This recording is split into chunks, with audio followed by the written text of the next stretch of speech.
कोई शक नहीं कि जब से ये सरकारी हुआ तब से इसका लगातार जो है मेयार घटता चला गया। मस्जिद तो बना दी शब भर में ईमा के हरारत वालों ने, मन अपना पुराना पापी था बरसों में नमाज़ी बने। इसके लिए सिर्फ मदरसा बोर्ड के लोग नहीं जिम्मेदार। हमारा जो मेयार घटा है, हमारी सोच का जो मेयार घटा है, या हिंदू भाई हो या मुस्लिम भाई हो, खराबी घर में आई, मदरसे में नहीं आई। मौलाना पहले जब ईंट बनाने वाला सांचा जो है वो टेढ़ा होगा, ईटा बनेगा टेढ़ा होगा, बिल्डिंग कहाँ से सीधी होगी। क्योंकि हमको जरूरत है इस बात का, जिंदगी के किसी शोबे में, जिंदगी के किसी शोबे को देख लीजिए, डॉक्टरी पेशा को देख लीजिए, स्कूल टीचर, कॉलेज के टीचर को देख लीजिए, पुलिस तो बेचारा पहले से बदनाम है, जज साहब को देख लीजिए, काला कोट पहन के गलत सही फैसला देता रहता है। अभी बहुत सारे फैसले हुए, 4 जज की मीटिंग बैठी कि इस मुल्क की अखंडता को, एकता को खतरा है, और उनको राज्यसभा का सदस्य बना दिया गया तो खतरा नहीं। तो ऐसे बहुत सारे वाकयात, इसकी वजह यही है जड़ में कि हमारा घर गड़बड़ हुआ, फैक्ट्री गड़बड़ हो गई। इसलिए हम लोग सब लोगों को इसे मिलजुल के दुरुस्त करने की ज़रूरत है। अगर हमारा मंशा खराब हो जाए, या तो क्या भाई मौलवी बहुत मेहनत करता है, बच्चों गरीब बच्चों को, अब बड़े लोग का कौन बच्चा सब पढ़ता है, मदरसा मकतब सब गरीब गुरबा पढ़ते हैं। और अगर बिहार में उर्दू ज़ुबान जिंदा है तो मदरसा वालों की देन, और इस्लाम में जो हरारत बाकी है उसमें भी मदरसा की देन, प्राइवेट मदरसा सब मिला जुला के। ऐसा नहीं ईमान बिल्कुल ख़त्म हो गया है, बाकी है। मौलाना की बात में पूरी तरह इत्तेफाक नहीं करता, उनकी अपनी राय थी, हमने भी देखा है, आप बोल रहे थे मैं सुन रहा था। सरकार की कोशिश एक अलग बात है, और कोई जुबान सिर्फ सरकार के ताउन से नहीं कर सकता। आप देख लीजिए यहूदियों को, दुनिया की बदतरीन कौम है, आपका दुश्मन है, इसमें कहने में कोई दो राय नहीं है। लेकिन 250 साल तक, 300 साल तक बंजारे की ज़िंदगी गुजारने के बाद में उसका कोई वतन नहीं था, उसकी हिब्रू ज़ुबान जिंदा रही। हम अलीबे पढ़ाने का काम करते हैं क्या अपने बच्चे? अगर हम ये कहें कि उर्दू ज़बान अब गरीब गुरबा की ज़ुबान रह गई है मुस्लिम समाज की, तो कोई गलत नहीं है, रह गई है ना। सरकारी ताउन चाहिए, ठीक है, उसके लिए हम लोग लड़ते रहते हैं। बंगालियों को देख लीजिए, अगर एक अखबार खरीदेगा तो बंगला अखबार होता है उसके हाथ में, उसको शर्म नहीं लगता है कि हम बंगला पढ़ रहे हैं। और हम लोग देखा है ट्रेन में, अगर उर्दू अखबार कोई मियाँ जी खरीदे हुए हैं, उसको जो है पीछे कि उनको ऐसा नहीं कि समझ ले कि उर्दू वाला है। ये एहसास कमतरी मिटाना होगा। उर्दू वो ज़ुबान है जिसने इस मुल्क को इनकलाब जैसा नारा दिया। उर्दू वो ज़ुबान है जिसने इनकलाब नारा ने इस मुल्क को आज़ादी दिलाने का काम किया। हमारी कुर्बानियाँ किसी से कम नहीं है। हमारे बाबा अजदाद ने जितनी कुर्बानियाँ दी थी वो किसी से कम नहीं। हमारे खून की छींटें लाल किला की दीवारों पर आज भी मौजूद है, जो इस बात के सबूत है कि हमारे बुजुर्गों ने कुर्बानियाँ दी। सफ़ेद टोपियों पे मेरे तंज न कर, हमारे तोप अजायब घर में पड़े हुए हैं। कोई हमारे बारे में गलत नारा लगाता है, अनाप शनाप बोलता है, उसको पागल समझिए, उसको वोट हासिल करना है। और हमारे दुश्मन तो बहुत सारे लोग रहे। कुछ बात है कि हस्ती मिटती नहीं हमारी, कुछ बात है कि हस्ती मिटती नहीं हमारी, सदियों रहा है दुश्मन दौरे जहां हमारा। और देखने के बाद जो मैंने समझा है, मदारिस इस्लामिया के ताल्लुक़ से, इसी तरह मकातिब से कब्रिस्तान की घेराबंदी के ताल्लुक से और भी जितने भी मुसलमानों के लिए मसाइल होते हैं उन सब को लेकर के जब भी मैं गया या सिर्फ मैंने इशारे किया या और कोई बिहार से लोग गए, अल्हम्दुलिल्लाह फ़ौरन तैयार हुए और अपनी वुसात और क़ुव्वत और ताकत के मुताबिक उन्होंने काम किया। मुझे जहाँ तक अंदाज़ा है कि इनके हाथों से कमोबेश 250 मदरसे पर इनकी रकम लगी है। कहीं एक कमरा बनाया है, कहीं 2 कमरा, यहाँ तक कि हमारे मदरसे को भी उन्होंने एक लाइब्रेरी दी। और आज मैं बहुत दिनों से मैं तमन्ना रखता था कि मोहतरम आली जनाब को वो जगह दिखाऊं, उन्होंने देखा, बहुत खुश हुए। तो मैं ये कहना चाहता हूं कि हमारे मोहतरम आली जनाब प्रोफेसर साहब इस काम के लिए हमेशा पेश रहते हैं। रात आए हैं, थके हुए हैं, नींद पूरी नहीं हुई है, नींद भी आ रही है, थके हुए हैं, लेकिन उन्हें एहसास नहीं हो रहा। सिर्फ कौम के लिए मसाइल आते हैं, फ़ौरन तैयार हो जाते हैं। और अभी हमारे जो मौजूदा सरकार है, वज़ीर आला नीतीश कुमार जी, उनसे हमने जो काम देखा है और देख भी रहे हैं, अभी मदरसे से पढ़ने वाले बच्चे जो फौकानिया मैट्रिक के बराबर होते हैं, अगर कोई बच्चे फर्स्ट डिवीज़न हो जाते हैं तो उन्हें इनाम मिलता है। यहाँ तक कि मौलवी में जो बच्चियाँ फर्स्ट होती हैं उनको 25,000 रुपये मिलते हैं।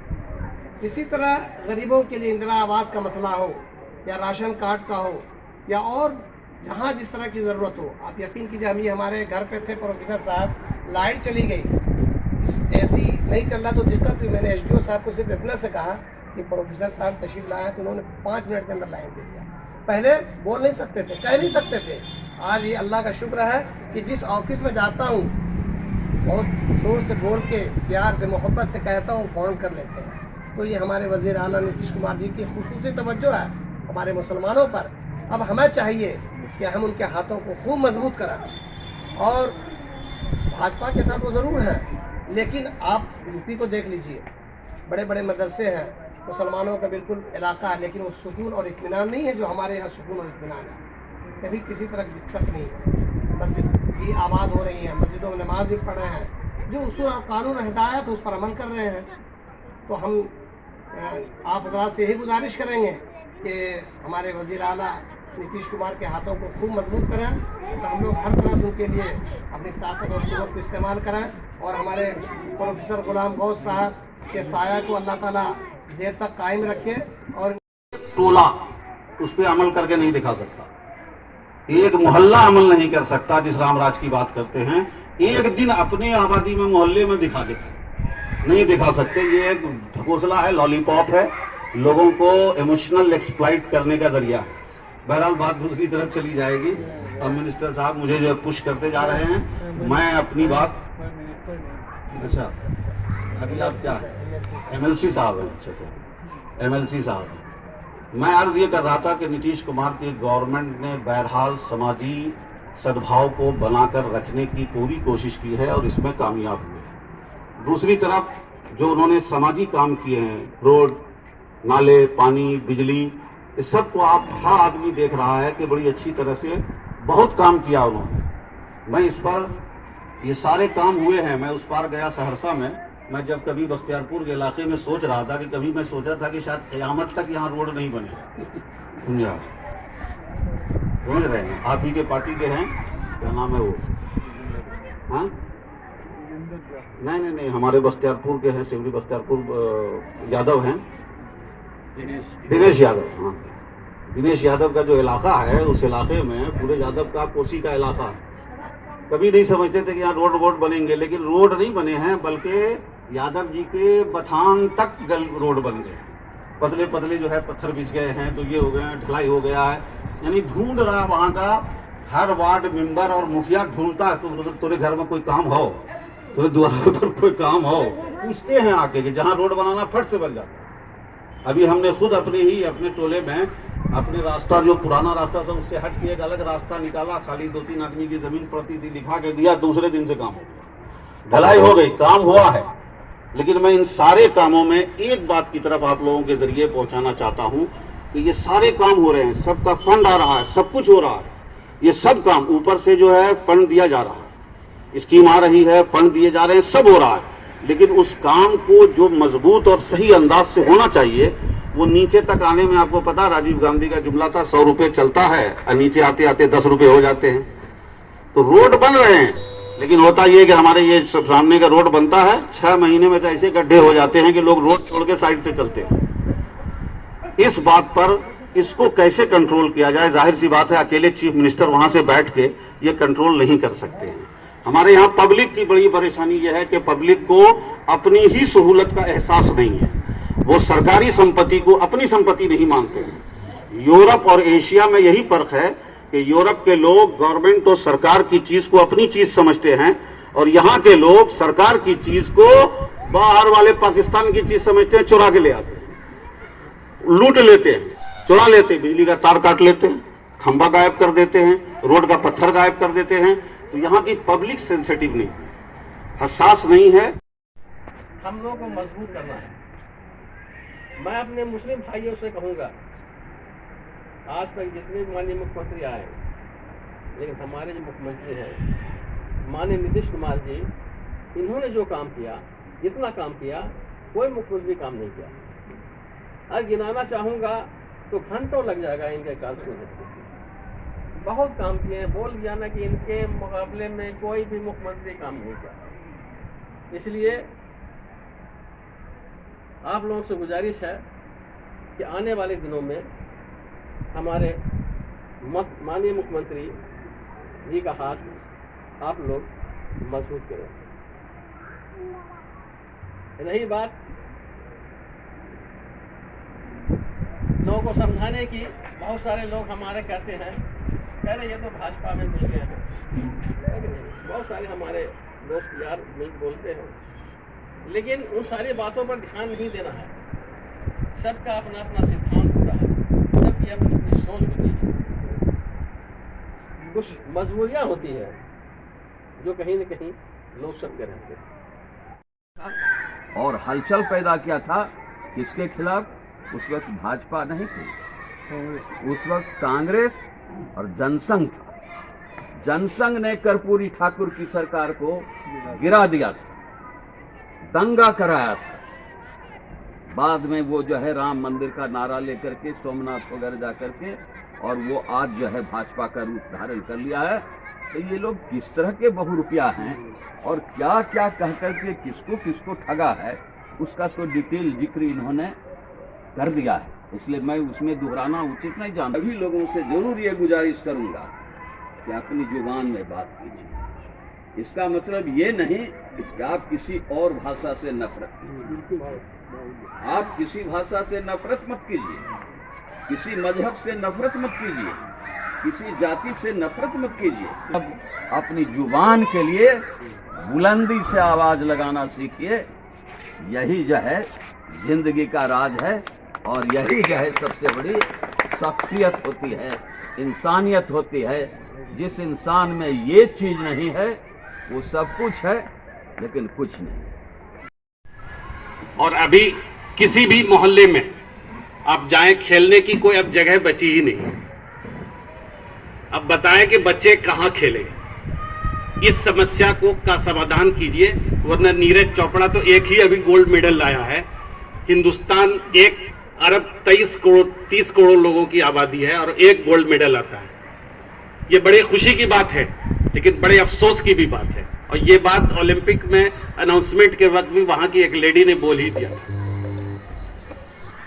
तो मैं आप लोगों का ध्यान इस तरफ डालूंगा कि हमारे यहाँ जनाब तवज्जो चाहूंगा, हमारे यहाँ एक मैदान है जो सर्वसाधारण गैर मजूर आम खलियान कह करके है, जो लगभग 6-7 बीघे का है, और यूं ही चारों तरफ से भू माफिया लोग उसको दबाए चले जा रहे हैं। गुजारिश है कि किसी तरह उस मैदान को आप लोग प्रिजर्व कर दीजिए, और ताकि आने वाली नस्लें हमारी जो है उस खेल के मैदान का इस्तेमाल करें और आगे जा सके। ये बहुत ही जरूरी चीज है, और ये सिर्फ सर्वसाधारण खलियान है, चूंकि पब्लिक का ही है, न तो इसमें बिहार सरकार का इंटरफेरेंस हो सकता है न भारत सरकार का। ये यहाँ की पब्लिक ही कर सकती है। इसलिए आपसे गुजारिश है कि हम लोग पूरा सहयोग देंगे, लेकिन आप लोग थोड़ा सा जो है प्रशासनिक स्तर से जो है इसकी कार्रवाई करें और इसकी घेराबंदी और स्टेडियम का काम करें।